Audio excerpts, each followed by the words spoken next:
On a standard turkey, we have two choices. Either cook the thighs until they're delicious and tasty to eat, at which point the breast is just bone dry, or we can cook the thighs until they're just barely safe to eat, at which point they will be very rubbery and the breast will still be a little on the dry side. That's why spatchcocking is one of our favorite ways to cook a turkey. These thermal advantages that you get, especially with the careful temperature monitoring, allow you to get perfect meat in both parts of the bird, all the crispness, and done in half the time. To spatchcock a turkey or any other bird, you cut the spine out with heavy shears, turn it over, flatten it, and then usually I like to tuck the wings behind the bird so it looks kind of relaxed. We cooked two turkeys to show the difference between these two methods. Our standard turkey we cooked at 425 degrees for 1 hour, then turned the heat down to 325 until we found a lowest temperature in the bird of 157 degrees. Our spatchcock turkey we cooked at 425 the whole time. We used RFX in both of these, and we set the probe in the breast meat on the spatchcock for 157. By the time we got there, our thigh meat was already at 185 degrees, which was perfect. I'm going to take the probes out, and then I'm going to carve our standard turkey first. It's not super juicy, not super moist, but it's also not super dry. We went until the thigh was just safe on this, so about 157 degrees, so it's going to be really rubbery. Now we're going to take the same parts off of our spatchcock turkey and see how it looks. So taking the thigh off is super easy because it's already basically coming apart.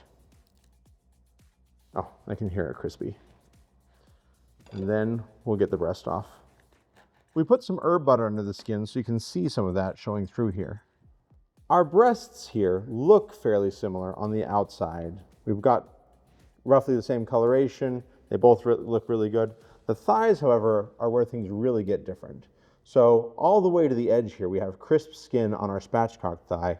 This gets rubbery and soggy and, kind of unappetizing there at the same place on our standard thigh. So we're going to take a little bit off of these and do a taste test, see how it goes. For an accurate taste test, we've brought in Megan, our social media manager. How's it going, Megan? It's dark, but it's good. Okay, good.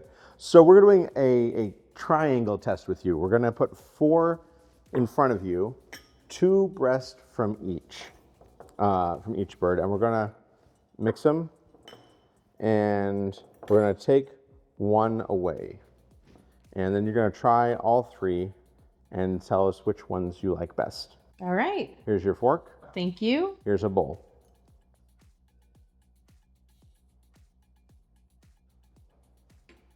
That's lovely. Okay. All right.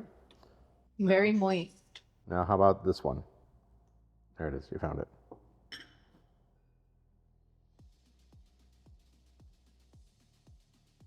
A little drier.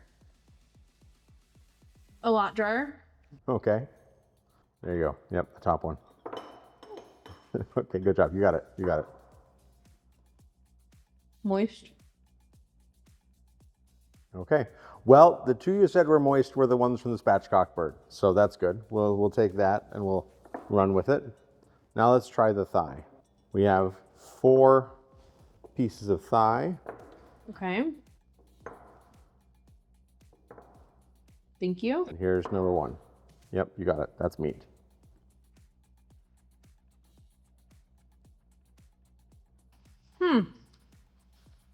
Tastes a little different. Okay. Rubbery, a little chewy. Okay. Almost doesn't taste cooked. Okay. Here's your second one.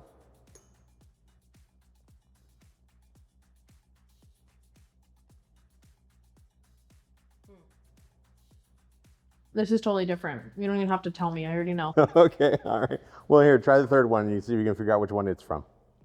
Was that other one cooked to temp? The other one was cooked to safe. It's cold. It's got a weird texture, and I feel like I'm eating raw meat. Okay. This one was lovely. The one you thought was lovely is from our spatchcock bird. It got up to 189 degrees when we pulled it, so it even carried over beyond that. The other one we pulled at 157 degrees, which is a safe temperature to pull it at, but obviously not that tasty a temperature to pull it at. Thank you, Megan. You're welcome. Anytime. So Megan, what did you think of our 2 turkeys? Over here, I could tell that the breast was different because it was a little bit drier, but the significant difference to me was in the dark meat. It was just unpalatable. It was rubbery. Really just, it didn't taste good.